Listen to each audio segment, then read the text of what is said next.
그냥 가을비에 갔어.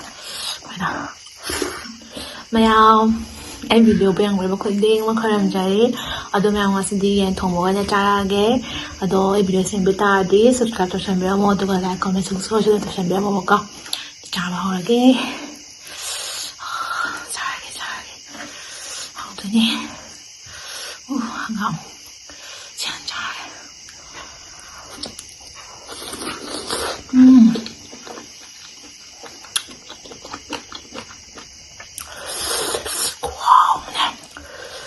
사이에 상사말래 싸움들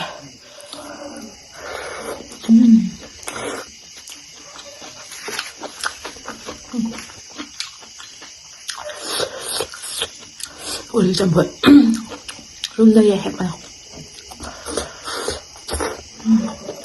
나 빨리 잡아봐 알아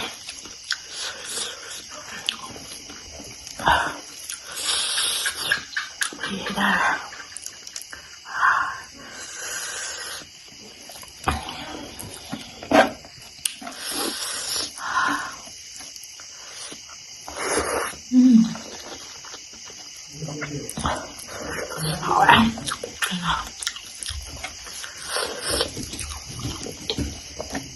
그래 왜?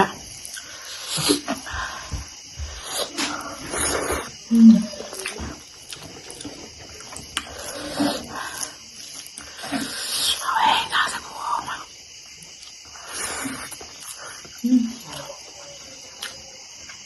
그냥 와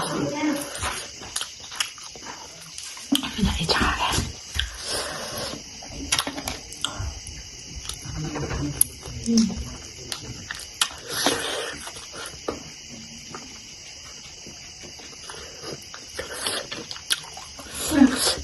야.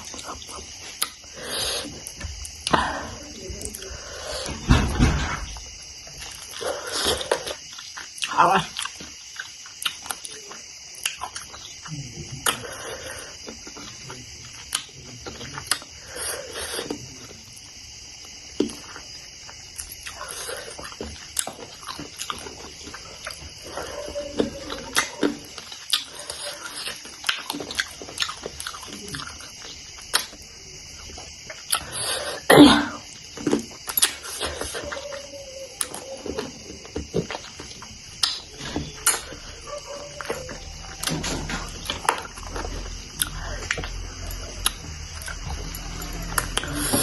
고마워네.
Chắc là bên này nữa đang có hào bên này nữa vậy nào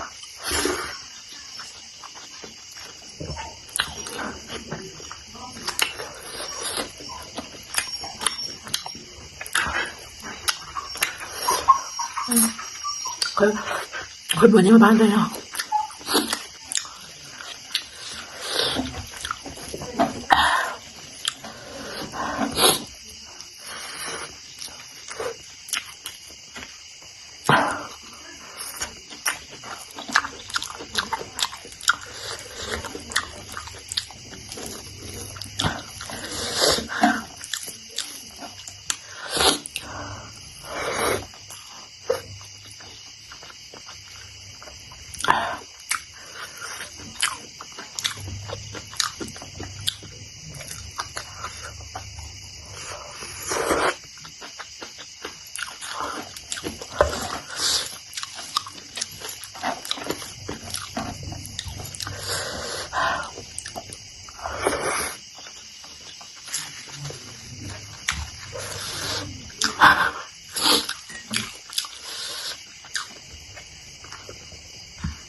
해잖아.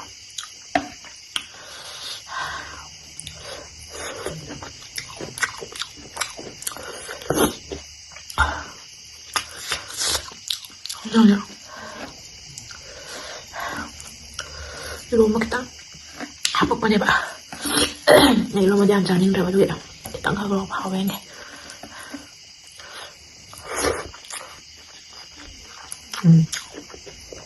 맛있어.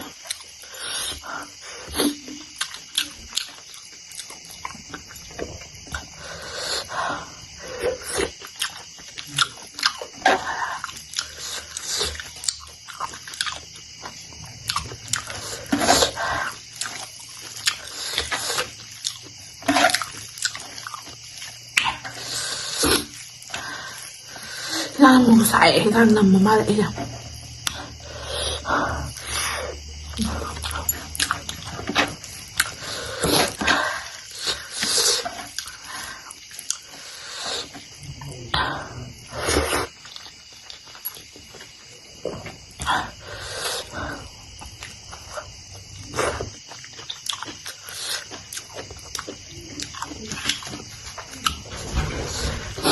한가운데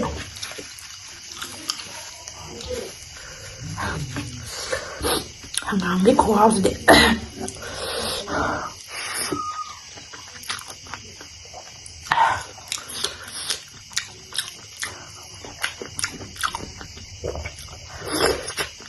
고아우는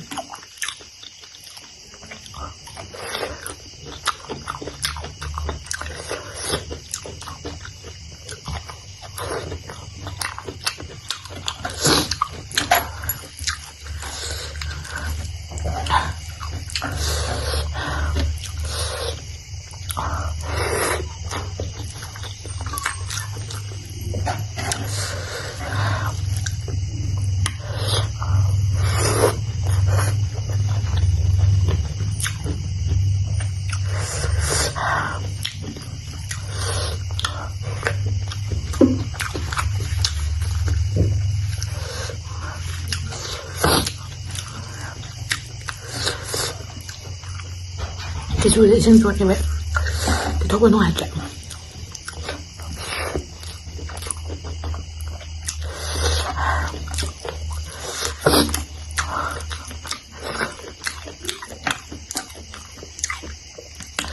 Đây là tôi nhất ạ. Hết buổi này là du lịch cái thăm bé này. Đang cầm đồng ăn ra.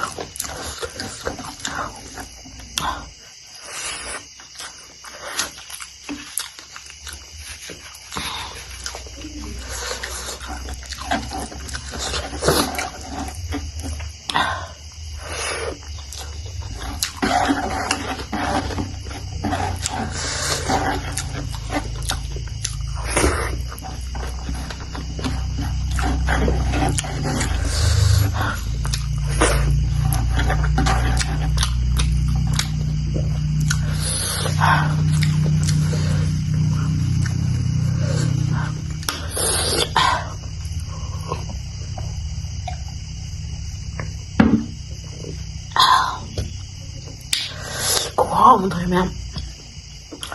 Ada em video yang tadi subscribe channel Biramo, like comment Biramo. Ada video soal cinta ya. Bye.